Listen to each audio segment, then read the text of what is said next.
ఎందుకంటే నా నా నా ఇంటెన్సిటీ చాలా వైల్డ్గా ఉండదు.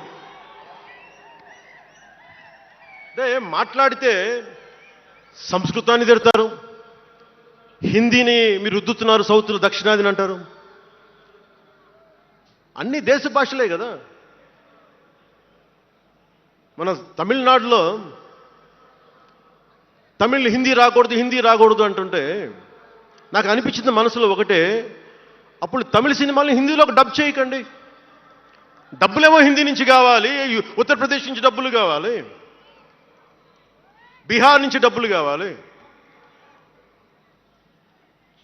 ఛత్తీస్గఢ్ నుంచి డబ్బులు కావాలి, కానీ హిందీ మాకు వద్దంటే అదే న్యాయం. పనిచేసే వాళ్ళందరూ మనకి బీహార్ నుంచి రావాలి, కానీ హిందీని ద్వేషిస్తానంటే ఎట్లా? ఇవన్నీ మారాలి కదా. అందుకని భాషల్ని ద్వేషించాల్సిన అవసరం లేదు.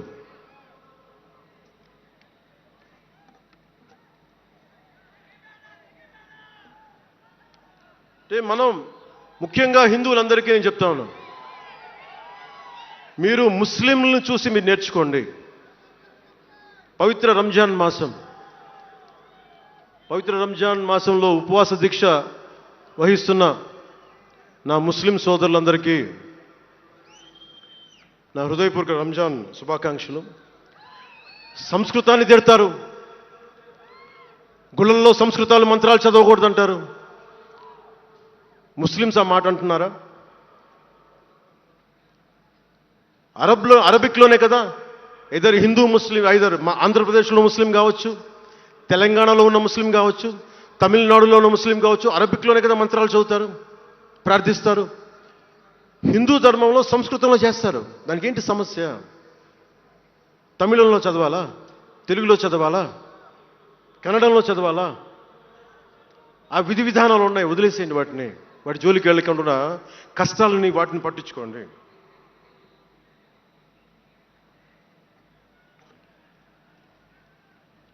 మాట్లాడితే భారతదేశాన్ని ఉత్తరం దక్షిణం అంటూ ఉంటారు. ఆంధ్రాని తెలంగాణ విభజన సమయంలో తెలంగాణ ఇవ్వకపోతే మేము ఈ భారతదేశానికి సంబంధించిన ఒక అన్న స్టేట్మెంట్లు చూసాం, అలాంటి నాయకుల్ని చూసాం. ఆంధ్రాని విభజిస్తుంటే ఆంధ్ర వాళ్ళు మేము ఇక్కడ సంబంధం లేదు, మేము భారతదేశంలో ఉన్నవన్న స్వయం నాయకులు నా దగ్గర అన్నారు. అంటే తెలంగాణ ఇవ్వకపోయినా, ఆంధ్ర ఇవ్వకపోయినా, విడగొట్టినా మేము భారతదేశంలోంచి విడిపోతామన్న మాటలు మీరు ఎలా మాట్లాడతారు? అంటే ప్రతి ఒక్కరికి కోపం వచ్చినప్పుడల్లా కట్ చేయడానికి భారతదేశం ఏదైనా కేక్ ముక్కండా మీ అందరికీ? కట్ చేయడానికి, భారతదేశ సమగ్రతని విధ్వంసం చేయడానికి ఒక్కడు ఉంటే నాలాంటి వాళ్ళు 10 కోట్ల మంది బయటకు వస్తారు. తస్మాత్ జాగ్రత్త. నార్త్ సౌత్ డిబేట్కి నా సమాధానం ఒకటే. ఉత్తరాదిన ఉన్న హిమాలయాల్లో ఉంది పరమశివుని కైలాసం. దక్షిణాదిన ఆయన కుమారుడు కుమారస్వామి మురుగన్ నివాసం. ఈ దేశాన్ని విడగొట్టే ధైర్యం, సాహసం ఎవ్వడికి ఉందని నేను అనుకోను. ఆ భయం నాకు లేదు. వారు ఎంచుకున్న ప్రదేశం ఈ భారతదేశం.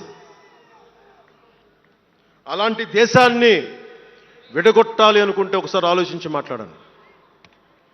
భాష వేరు, భావం వేరు. మీరు బయటవారు, మేము లోపల వారం. మీరు ఉత్తరాది వాళ్ళు తెల్లగా ఉంటారు, మేము దక్షిణాది వాళ్ళు నల్లగా ఉంటామంటే మా ఇంట్లోనే ఒకళ్ళు, మా అన్నయ్య 6 అడుగులు 2 అంగుళాలు 3 అంగుళాలు, నేనేమో 5 అడుగులు 9-10 అంగుళాలు నేను.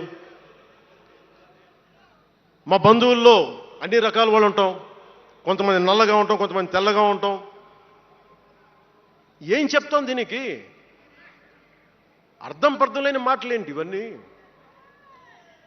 ఇలాంటి మాటలతోటి దేశాన్ని విచ్ఛిన్నం చేయకండి. రాజకీయ వైరుధ్యాలు వేరు, ఆ వైరుధ్యాలు ఉండడం సహజం. వైరుధ్యాలు ఉన్నాయి అని నెపం మీద దేశాన్ని ముక్కలు చేయకండి. దక్షిణాదినున్న సెంగోల్, ఉత్తరాదినున్న ఢిల్లీ పార్లమెంట్లో ఉంది. ఒకవేళ వైరుధ్యం వస్తే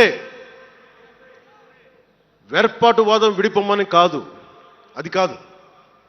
కలిసి పరిష్కారం వెతకమని. డీలిమిటేషన్ ఉంది ఈ రోజున. డీలిమిటేషన్ జరిగితే పార్లమెంట్ సీట్లు దక్షిణాదికి తగ్గిపోతాయి అంటే అసలు తగ్గుతాయా లేదనేది డిస్కషన్ పెట్టండి. దానికి నేను రూపీ సింబల్ మార్చేస్తాను, నా భాషలో పెడతానంటే అప్పుడు మేము తెలుగులో కూడా పెట్టాలి, దానికి కన్నడ వాళ్ళు కన్నడంలో పెట్టాలి, గుజరాతీ వాళ్ళు గుజరాతీలో పెట్టాలి, మహారాష్ట్ర వాళ్ళు మహారాష్ట్రలో పెట్టాలి. దేనికైనా ఒక వివేకం, ఆలోచన ఉండద్దా?